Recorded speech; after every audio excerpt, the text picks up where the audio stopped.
we bought it back in July 2014. You know, which the government pay huge some amount of money to buy this bag, about 15 billion naira. And the second day of the day was approved, we paid 7.5 billion of that money. You know, from July 15, July 16, we paid that money as a government. Now, between that time and last year was when LCC was handed over officially to the government of Lagos. So since we bought it back, who is that person that's been running, operating under the name LCC between that time and now? I don't need to first buy, to say, okay, I will look for money to buy guns, to buy, you know, bulletproof vest and all that, or to equip RRS, before I can curb traffic robbery. You understand? All I need to do is to provide leadership, to say, okay, I'm taking over this state the way it is. I don't even have 1 naira, and I want to govern the state. Now, in Ojota, every time there is traffic, they rob my people in traffic. And you, in the name of whatever it is, you are in charge of this garage in Ojota, and you are making free money in that Ojota. All I need to do is to come and say, Oga, if I hear of this in this corridor, I'm going to take that garage away from you. You will see that the guy will secure that corridor.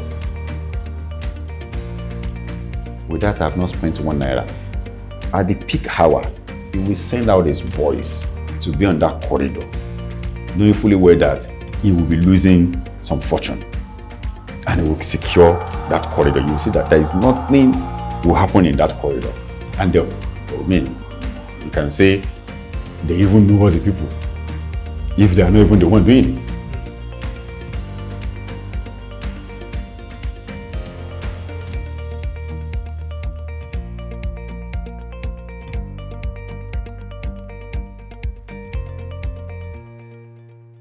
What are the problems you have identified in Lagos State, and what solution are you doing? We all know the problem of Lagos. Lagos is a wealthy state. Unfortunately, this wealth is only on paper. We have not seen the wealth of Lagos on the street of Lagos. That needs to happen.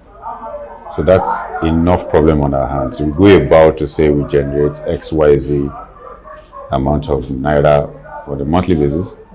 Unfortunately, we can't see this money, and nobody is asking questions. There's this conspiracy of silence. Nobody is asking questions. We have a situation whereby every year we grow both our internal and external debts, and there is nothing to show for them.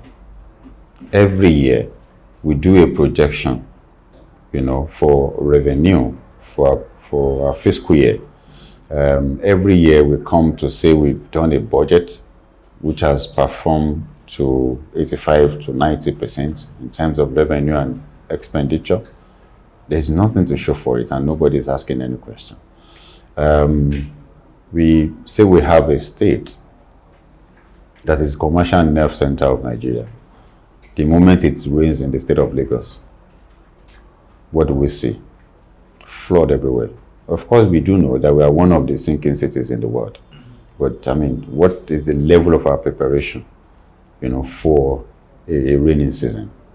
There are weather forecasts. You know how bad it's going to be at a particular point in time. What have you done as a government to evacuate your people or to, you know, prevent menace of that to happen? So a lot of things is wrong, and we need to first come and change the face of governance in the state of Lagos. And we are doing that through what we have called treats, you know, treats, you know, because we want a wealthy Lagos in truth, not a wealthy Lagos in paper. And through treats we can achieve that, which is a tech approach to governance, you know, and to ensure there is equity and inclusiveness. Like I'll break this down and tell you what all this all about. If you are in the business of real estate, what you see is that our turnaround time to process, you know, approvals, either for building or for whatever it is, it took a long time. And until we approach that with technology, you pull out money from bank to invest on a real estate, and it's taking government to give you approval for over a year or close to 1 year. So it shows that you're running at a loss at the end of the day. But introducing tech approach to governance in all sectors of our economy shows that we can have a quick turnaround, to government. We can reduce some, bottleneck that is peculiar with our bureaucrats to ensure that we get speedy. So, and we also spoke about equity and inclusiveness. Until you run a government that involves the people about what you do, you can't but have the anarchy that we have as we speak. Let me give you an example. We have a problem at the Lekki toll gate today. Why do we have that problem? From the inception of engaging LCC or to doing that road, that is what I would have done differently as a governor. Is that all the residents of Lekki, they do have association, that corridor to where all I need is to sit with them and say, hey, gentlemen, you see, I would love to do this road, but we do not have money as a state to do this road. Okay, but this is our friend, LCC by name, is ready to invest his money to do this road. So it's going to take him about 5, 10, 15 years for him to recoup his money, meaning that he's going to tow that road. I'm not saying I don't want to do that road as a governor. I will do it, but it's going to take me 5 years before I can come back to it. Now, right there and there, the resident will say, look, we can't wait 5 years. We'd rather go with this guy, build the road for us. And we don't mind paying XYZ amount of naira, to ply that road for a number of years, and they return the road back to us. That is you including the people on that corridor. Now, if the government of today had done that before now, it then shows that we won't be having the kind of crisis we have, because everybody already know that, okay, we're on this and it's going to take this number of years.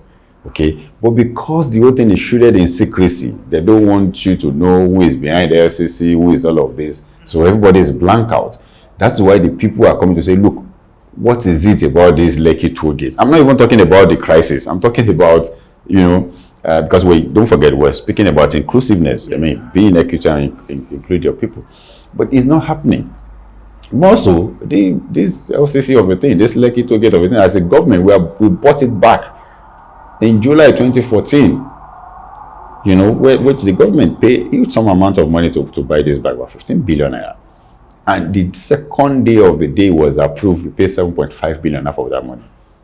From July 15, July 16, we paid that money as a government. Now, between that time and last year was when LCC was handed over officially to the government of Lagos. So since we bought it back, who is that person that's been operating under the name LCC between that time and now? You see, that's what we're speaking to. So if we are coming to ensure that there's what we call equity, and inclusiveness in our government. Again, there must be an accountable representation. If you're called by the people that to come and govern them, it shows that you must be accountable to them. And that's what this is all about. I've forgotten the rule of law is the next one after this one. And rule of law in this situation doesn't mean like as government or government officials, you are sacred cows. No, it has to be a two-way thing. So we are coming up with that as against the rule of force that you see on the road with our last mile, with our car operation. No. We need to do it the way it should be done. Even if I'm going to demolish somewhere, which we wouldn't have choice to do in some cases, there is need for us to say, you know what? Hey, enforce the law. Give adequate notice, evacuate people, and none of that. I mean, that's what we're speaking to. And again, transparency. Spoke about transparency. We just have to be transparent in what we do so that we can earn the trust of the public. All of these are something you don't have. I'll give you an example of that transparency. During the answers, the youth came up with 5 demands, from government. Government met all those demands. Who used to refuse to leave the streets. Why? Because there is no trust. They can't trust the government anymore. Is it today you've been saying you're scrapping this, you're scrapping that? It never happened. So in that way, we need to build the trust of the public. This is the first thing we're doing to change the face of Lagos. Then the moment we do that, we then ensure that wealth of Lagos then work for everybody living in Lagos. Because currently it's only working for a privileged few, being commandeered by an individual who decides who is the governor, who is the councillor, who is even the king in your village. These are the things that we're changing. are coming on board. You specifically mentioned the wealth of Lagos is controlled by a few. How do you decentralize this wealth you're talking about? That's what we're saying. Making sure that it is given to the people. I'll give you an example, and that's the right word to use, decentralization. You will see that development of Lagos is concentrated in one place. The only Lagos that is working is part of this Ikeja, Ikoyi, Lekki. If you go to Ijegun, Ijedodo, you go to Ibeshe, Igbugbo, Ikorodu, you go to Ewelepe, you go to all this, they are not working. You come back to Badagry, Agbara side, all of these places are not working. Even part of my two, they're not working. If you drive inside first Stack now, you'll be lamenting. I don't want to hear that one road is of the federal government. I don't want to hear, because I don't have federal citizen in Lagos. Okay, we'll go ahead and build the road, and there are ways you can relate with the federal government and get your fund back to get this done, because it's my people that is plying the road. So we have all of this. So what we then need to do is to decentralize development by making sure that we give people development where they are, so that will curb migration from all those areas. Come here.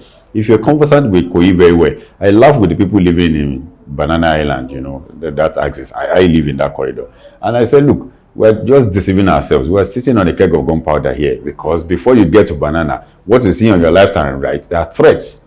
People who will refuse to give development where they were. And they are now here in search of greener pasture, sitting there. Tomorrow, what you see is that they just jump in, and that's it. But if you give them their own development, it keeps them there. And we speak about this development. It's just something that you don't even look at. I'll give you an example. When they opened this Ikeja Mall years back, you see people from Abule Egba and all of those things coming to the mall. The mall closes at 9 p.m.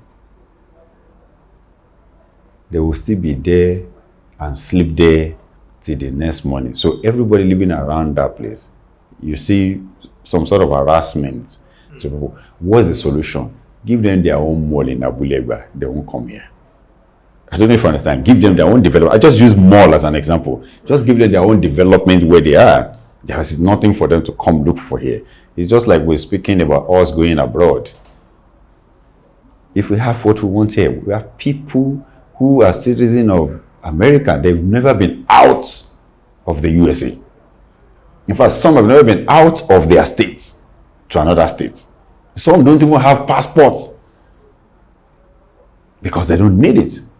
It's travel document. They don't need to travel.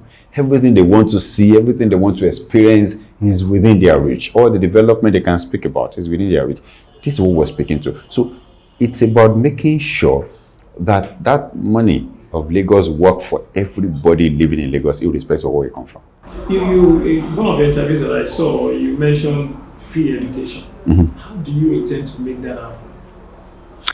You see, we have sustainably too. No, absolutely. You see, we just need to do one thing. There are a lot of wastages with this government. Just block it. There is an agency that is taking whooping sum of over 9 billion naira from the state. You understand? You see, some things might be legally right, but morally wrong. I mean, you can say, oh, is that legal? Of course, if you marry your wife's sister, and take her to whatever, you can say, yes, it's legally right, but it's morally wrong. And that's speaking to some of these agencies that we speak about. So if you can take that 9 billion naira away from that agency, it's enough to do that free education that we're speaking about. We're not doing free education, we're doing free and compulsory education from primary and secondary level. And what do we need to do? We have over 2 million out of school children in Lagos. How do we take them off the street? Not that they don't want to go to school. The government says, okay, there is a free education. The free education that doesn't give them uniform, that doesn't give them sandal, it can't work. Some parents cannot even afford to buy that. I've passed through that situation before, I know it. So we're saying as a government, we will come with that and say, you know what, all our school children from primary and secondary will have free uniform from us as a government. And the uniform in questions, that the way we have designed that project, is to ensure that all the tailors in that local government are the ones sewing for the schools within that local government. So thereby, we'll put money in people's hands. We would, encourage SMEs. We can use that to even migrate those tailors in the informal sector to formal and tax them, in return, because hey, that is what we can do. So, and we're going to do that, and it's not going to cost us. It's not going to cost us fortune. A state that is raking in over 45 billion. We can do that. All we need to do is to prioritize what we want to then plug some leakages. That's all. Your first year, or let's say 2 years in government, what will be your top priority? What are you eating the ground doing? I've said that I'm not doing all those 6 months in office, 4 years. No. I'm saying the moment we get into office, first thing we're doing, we're changing the face of governance in Lagos to something else, because we need that breath of fresh air.